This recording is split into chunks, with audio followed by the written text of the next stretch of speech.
From this side of the big blue microphone here at Cold Brew MTG, I am Jesse, raising a glass to you, the deck seekers and brewmasters of the Magic community. Cold Brew MTG is a podcast which you can find on this very YouTube channel. And we do this each and every week, so go check that out. So for this week, on the verge of a brand new standard, we went with a highly anticipated, probably overhyped, possibly meta-breaking combo deck, Saheeli Guardian. We're calling it Saheeli Guardian here at Cold Brew MTG. This is our buddy Nate Goldstein's idea. You'll hear him on the podcast really going in depth. And his idea was basically to parallel the modern Splinter Twin deck that won the Fate Reforged Pro Tour right here in Washington, D.C. So with that said, let's get right into what we call the 75. So of course, being a combo deck, we're going to start with the combo pieces. In the modern deck, the 3-mana combo piece they have, they're running 6. 4 Exarchs, 2 Pestermites. The standard, we're going to run Saheeli in that spot. Both of them have value when not going off. The Exarchs and the Pestermites tapping down permanents. Saheeli is going to offer us the opportunity to scry and deal 1 damage to the opponent. Having 6 copies in Modern allowed them more versatility, but 4 copies of Saheeli in a slower standard is going to be just fine for us. The second combo piece is the 4-mana combo piece. In the Modern deck, it was Splinter Twin. And in Standard, we're going to run Felidar Guardian. Splinter Twin wasn't as versatile as Felidar Guardian is. Felidar Guardian is going to give us the opportunity to do more. We can flicker a land that we use to pay for Felidar Guardian. We can flicker Gear Hulk for ultimate value. Felidar Guardian is also a lightning rod for removal. They waste a piece of removal on it, and we continue a fair game of Magic. In the Modern deck, they ran Snapcaster Mage. In Standard, we have Snapcaster Mage. It's Torrential Gear Hulk. And I know, you're saying 2 mana versus 6 mana, Jesse, you're crazy, but hear me out. Both of them are a flash body to rebuy a spell. Snapcaster Mage is more versatile early, I'll give you that. But Gear Hulk has a bigger body to beat late game with. A lot of times in that Splinter Twin Modern deck, they found a way to win through combat damage. In a slower Standard format, we can find a quicker clock with Torrential Gear Hulk. The next piece of the deck we're going to parallel is Vendilion Clique. And in Standard, we have a card very similar, I think, in Spell Queller. Both are flash flying bodies, both are 3 mana, and both disrupt the opponent in their own way. Vendilion Clique was used to disrupt your opponent's hand, really to get information about what your opponent was playing and the line they were on. A lot of times, you didn't make them discard a card because they would draw a card. With Spell Queller, we're really looking to gain tempo, picking and choosing what spells we quell, and then using our counter spells in the right moment to make sure they can't get those spells back.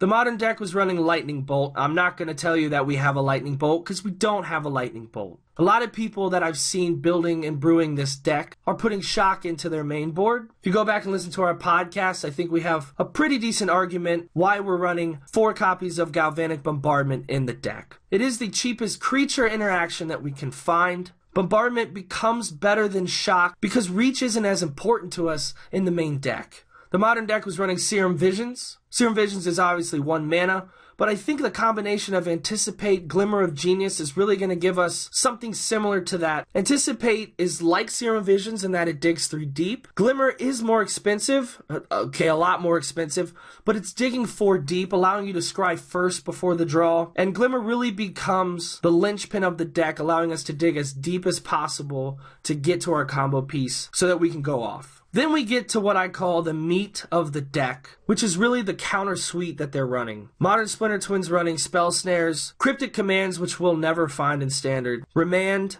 and Dispel, which we still have. We're going to parallel that with Disallow, Negate, Dispels, of course, and Revolutionary Rebuff.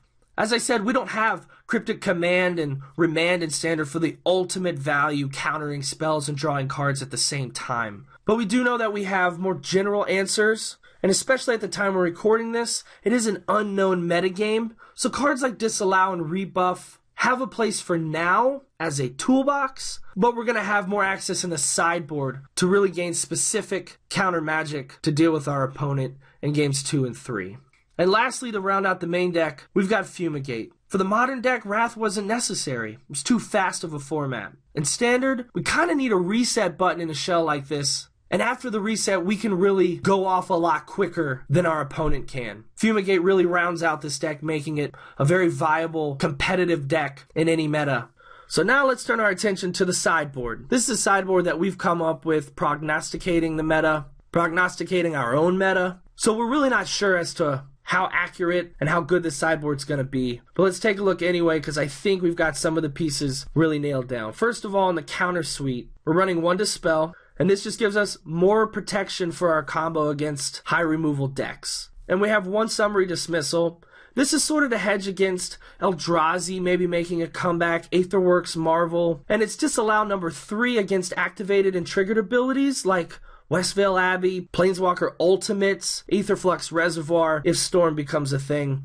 I really like this next card in the sideboard. It's Authority of the Councils. And this for us is our Mirror Breaker. For playing the Mirror in a Saheeli combo, Authority of the Councils is not only going to make sure they can't attack, but we're going to gain life off of every token that they make and almost stop the combo dead in its tracks before it starts. So it's a really exciting card. It's also good against go-wide strategies, token strategies. Green-white tokens is probably a thing, and it's a good utility against those type of decks. And going with that, we're going to include Fragmentize in our sideboard as well. Really good against Dynavolt Tower, Fevered Visions, I know is being run in a Jeskai deck, the Heart of Kiran, any vehicles. And as Nate wanted me to tell everybody, it's the Mirror Breaker Breaker. And what do I mean by that? We have these two on screen at the same time, because if anyone else out there realizes that Authority of the Council can stop the combo from going off, well, we have Fragmentize to answer that to make sure we can go off. And lastly, and I don't think I really have to go over this card too much, but we're including Gideon, Ally of Zendikar, in the sideboard. And I hope you've read this card so you understand how good it is. The meta has been defined by it for the last couple of months. But really what we're looking to do with Gideon in this deck is take out the combo pieces in some number. If you're running against heavy counters, you're going to take out more Saheeli. If you're running against a lot of removal, you'll take out more of the Guardian. But basically, we're going to say, okay, you focused on stopping our combo. We're going to throw in a piece that can win on its own. And against mid-range decks, creature-based strategies, he's just a roadblock coming in game 2. Because then they have to focus their attention to Gideon himself, thus buying us time. Gideon really has the opportunity to become the superstar of this deck, to allow us to win game 2, and if we need to win game 3. So with that said, here's one more look at the entire deck list. Hope you guys enjoyed listening to it, watching it. If you have a chance, please go check out the podcast, listen to us banter back and forth. And ultimately, we want to encourage you to have brew sessions amongst your Magic community, to get out there with your friends, with your neighbors, with the world, brew decks that are fun. Comment below, subscribe. I raise a glass to you, deck seekers and brew masters. We'll see you next time.